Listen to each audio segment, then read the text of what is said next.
Okay, so this section here, you're going to be using the slope formula that we reviewed, the midpoint formula that we learned, and also the length formula that we learned to apply different problems. So if you look at example 1, it's to determine a geometric property. A geometric property is just basically that, in this case, the geometric property is proving that the triangle is actually a right triangle. When you draw this, it's not enough to show that it is a right angle triangle. So I'm going to go ahead and draw this. This is what it looks like on a Cartesian plane. And we have to determine whether triangle, ABC is a right triangle. Now, if we look at angle A right over here, we can tell that that's not a 90-degree angle. Now, I'm not asking you to measure it using a protractor. I'm asking you to show using properties that there is a right angle inside this triangle. So angle A is probably not a right angle. Angle B is probably not either. I'm thinking it's most likely angle C. If I do that, that's what I think. But I can't do that until I know that it's actually a right angle. So we're going to go ahead and figure that out. There's a couple different ways of figuring out if angle C is a right angle triangle, or if angle C is a right angle, sorry. So what we need to do is make sure that we take the two lines that join together. So we're talking about AC, and we're talking about BC. So we're going to find the slope of line AC, and we're also going to find the slope of line BC in a minute. So the formula for slope of AC is delta y over delta x. So the difference of the y's divided by the difference in x's. Or you can say that it's rise over run, but the easiest one would be y2 minus y1, and divide that by x2 minus x1, okay? So at this point, you want to make sure that you list point A and that you list point C on the side somewhere so that you don't make any mistakes. So point C. I'm going to subtract the y's. The y's are on the right side, so I'm going to go 5 minus, because the minus is in the formula right here. So it's 5 minus negative 3, not 5 minus 3, 5 minus negative 3. Now, if I start with the 5 at the top, I'm going to also start with the 5 for my x's. Okay, so 5 minus 1 goes at the bottom. When we just do the work, 5 minus negative 3, two negatives when they're multiplied together give you a positive, and then 5 minus 1 is 4. Just do the math. 5 plus 3 is 8. 8 divided by 4, make sure you reduce it. That means that the slope of AC is equal to 2. That doesn't tell us anything just quite yet. We have to calculate the slope of BC, like we said earlier. So when we're talking about a right angle, you want to show that the lines are basically perpendicular. And to be able to do that, you'll see something's happening with the slopes. So here, slope of BC, same formula, y2 minus y1 divided by x2 minus x1. And we're going to write points B and C on the side. Lots of negatives, so be careful when you're doing this. I like to start at the top, so I'm going to do negative 1 minus 3 for my y's. And since I started with negative 1 for that y, I'm going to have to start with the same x at the top. So it's negative 3 minus 1. Be careful at this point. This means that you have 1 negative and 3 more negatives. So it's actually negative 4. And on the bottom, it's the same idea. You have 3 negatives and 1 negative, which gives us negative 4. So here, negative 4 divided by negative 4 is positive 1. Just realized that I made a mistake. This is exactly what I don't want you guys to do. When I subtracted my y's, so I'll just show you right up here. Okay, when I went ahead and subtracted my y's, I put negative 1 minus 3. Negative 1 is the first y, but negative 3 is the second y. So I have to change that, and I'll put it in a different color just to show you where I made that mistake. It should be negative 1 minus negative 3, not negative 1 minus 3. So that changes the answer at the top here for the numerator. It becomes negative 1 plus 3. Negative 1 plus 3 is actually 2. The bottom didn't change because I didn't make a mistake with that.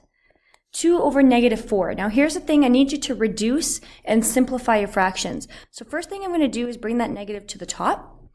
And then I can use the A, B over C button to see that this will give me 1 over 2. Or you can see that 2 and 4 are both even numbers, so you can divide them both by 2.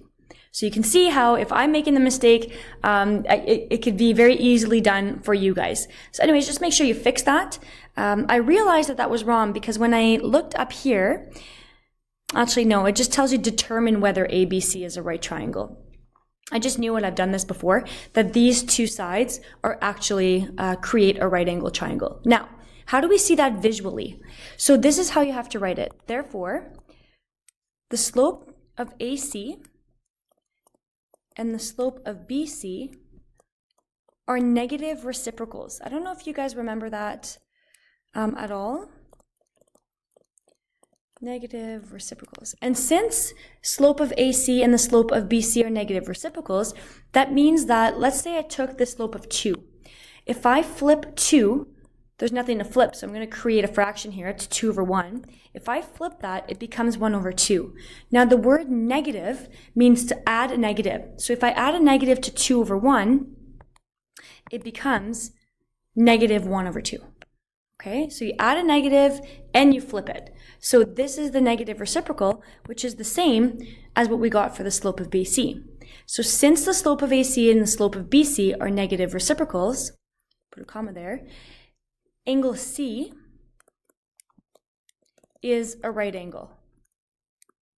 Okay. So in the question, it asks us to show that it's a right triangle, and if there's a right angle inside your triangle, then you know that it's a right angle triangle.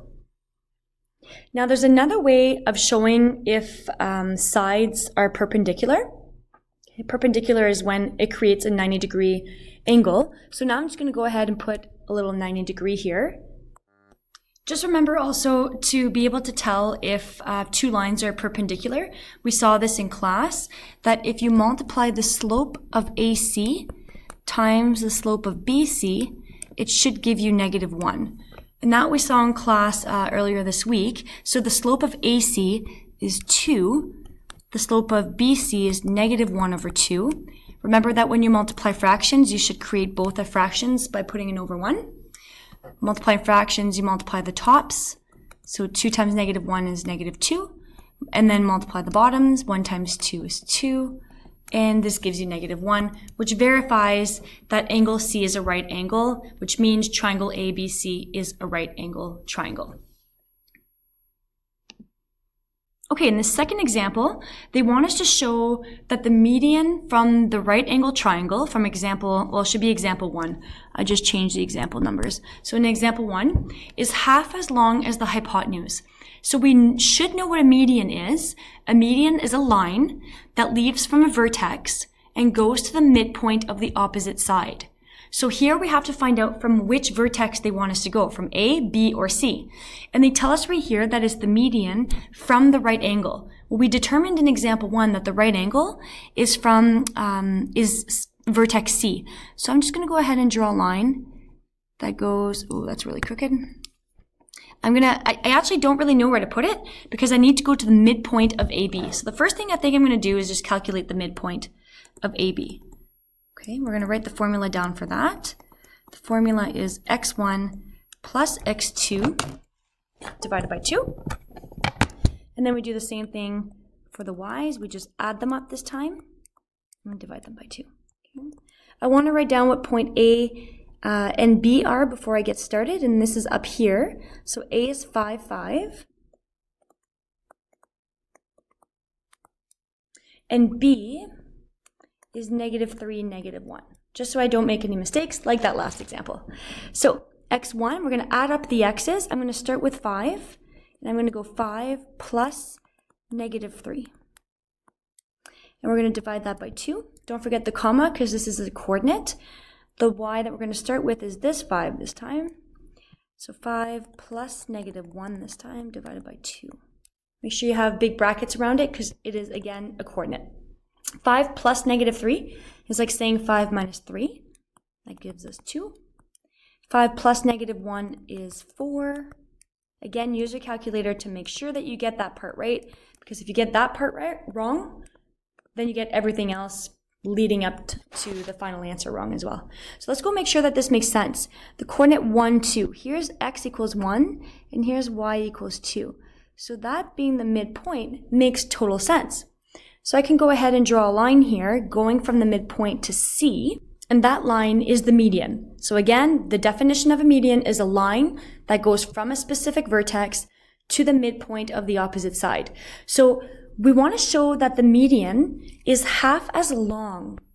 So when we say half as long, that means that we're dealing with distances. So we need to find the distance of the median, which is from point M to point C. So I'm going to write down that right here. We're going to do the distance from M to C. Now you need to have these formulas or that block note in front of you so that you don't have to memorize these formulas.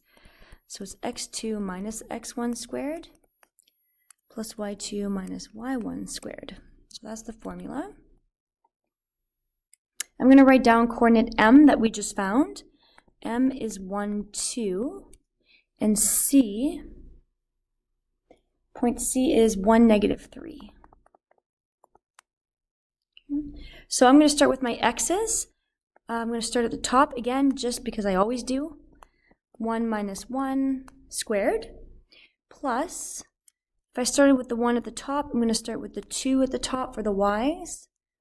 2 minus negative 3. So I'm not going to make that mistake again. Okay, make sure that your root extends all the way up until the end, sorry. Now we just need to do the work according to bedmass. So we're going to go inside the bracket. 1 minus 1 is 0. And then inside this bracket, I'm going to change it before I do the work. It's actually 2 plus 3 squared, because again, 2 negatives multiplied give you a positive. So 0 squared is 0. 2 plus 3 squared is 5. The zero's unnecessary. 0 plus whatever 5 squared will be whatever that answer is. 5 squared means 5 times 5, which is 25. And when we actually do the root of 25, we get a distance of M to C being 5 units. Doesn't tell us what the units are, so we just say that it's 5 units. So great, we have the length of M to C. Okay, so I'm just going to write that in, that the distance equals 5. But they want us to prove that the distance of the median is half as long as the hypotenuse. So that's a property that you need to know how to find, again, from grade 9. So the hypotenuse, I'm going to go ahead and draw the right angle again, is the line directly across from the right angle. It's going to get messy here, but this is the hypotenuse here. The hypotenuse is the line from A to B. Okay? It's the one that's across from the 90-degree angle. So we also need to find the length of A to B. So the distance from A to B. So again, we're going to write that formula down. And we're going to go ahead and find that distance. So the A value is 5, 5. The B value is negative 3, negative 1.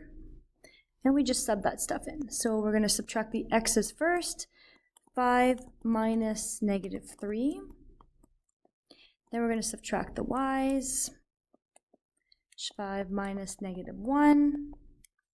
A lot of subtracting negatives here, so you have to be careful. 5 minus 3 is actually 5 plus 3, which is 8. Keep that in a bracket and square it. 5 minus negative 1 is 5 plus 1, which is 6, and square that. 8 squared means 8 times 8.